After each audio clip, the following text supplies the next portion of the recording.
Alright, so here's a few gems that I have just discovered about the Divine Feminine Collective. All of y'all are chosen ones. All of y'all's are chosen ones. All of y'all's. We are all chosen ones, which means we are all on very distinct life journeys. And it's actually nothing to be ashamed of at all, because when you embrace it authentically and fully emerge through your calling, you create some beautiful shit in your life, in your legacy, in your bloodline, and just eternally to be remembered, to be cherished, to be valued. So all divine feminines are chosen ones. And what is a divine feminine? Because a lot of people ask me that.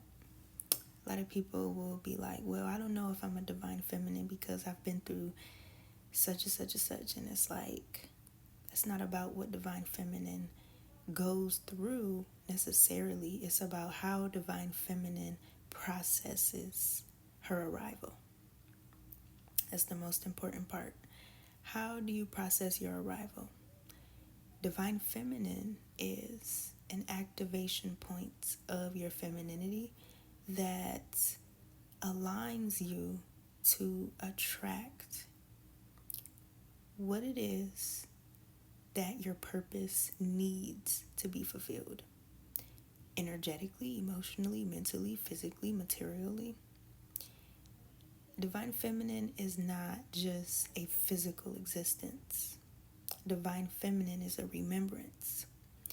She is a totem, a token of appreciation, of guidance, of liberation. So, divine feminine, you are chosen, right? Now, this is crazy because my divine feminines have been ruminating over betrayal in recent time. It seems like time and time again we're always being betrayed, but we are the most purest species on the planet because we operate with open hearts and open minds. While everybody else in the world is so guarded and so self-hateful, there is the lovely divine feminine that is just all in for the win all the time.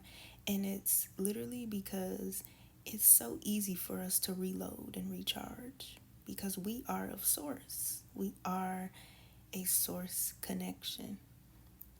And to clear up some other things up, not all people that resonate in the spiritual realm, community, or whatever you want to call it, are meant to awaken all at once. Not on this realm, not in this lifetime, not in this century. Let the sleep be sleep, and let the woke remember. So that's something to understand as well. Everybody is not meant to forage an ancestral path of divinity. It's just not meant all at once, right? Everybody gets their turn, right?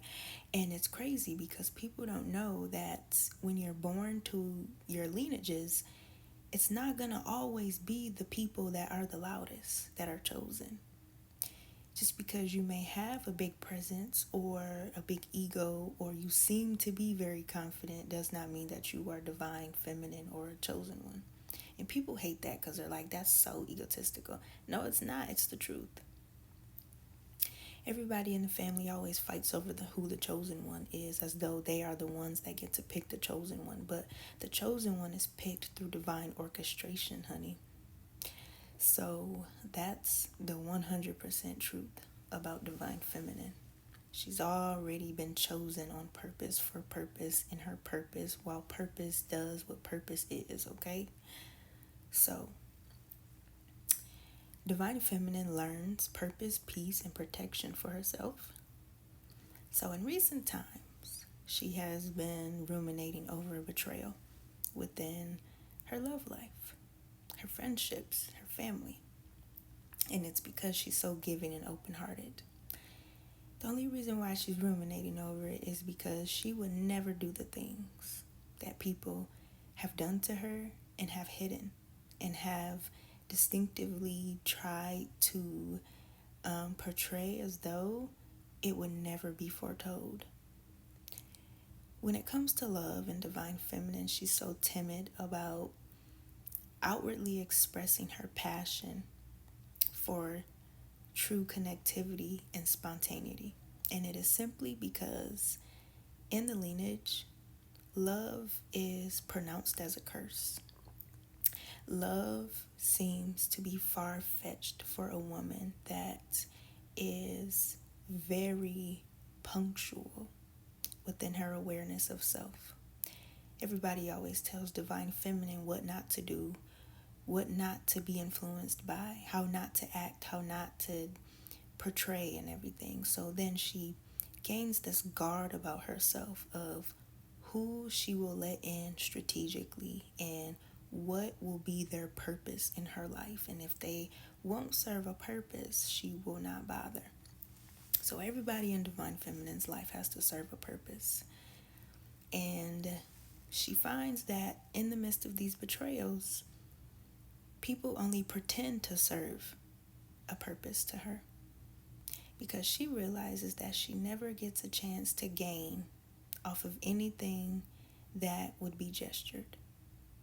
It's always her filling her own cups. It's always her stitching her own wounds together. It's always her using her blood to scab and patch away leakages and charades of her skin and her mind, and her ideals being punctured and her protection being penetrated by betrayal and lies and abuse and things of that nature, right?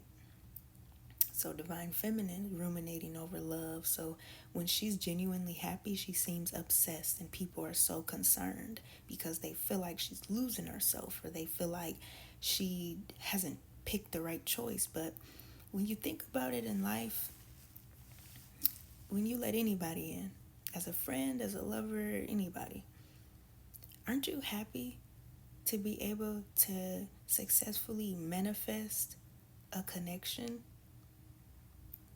No matter what the position is, what the purpose is, aren't you always happy to be welcoming new people into your life, to get to know them, to understand who they are, to be able to collaborate, to be able to co-create, to be able to, get ideas and spark new interests? It's just exciting in general, right?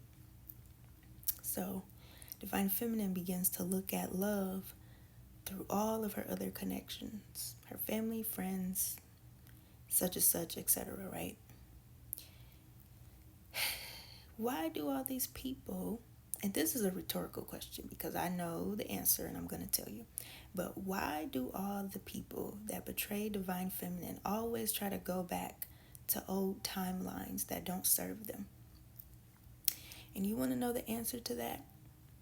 It's because when people don't know what they deserve, and when people are so used to their own limitation, they will always go back to the comfortable, because the comfortable is the one thing that's not going to challenge them to further extend what they've already have been trying to seek and find solutions for.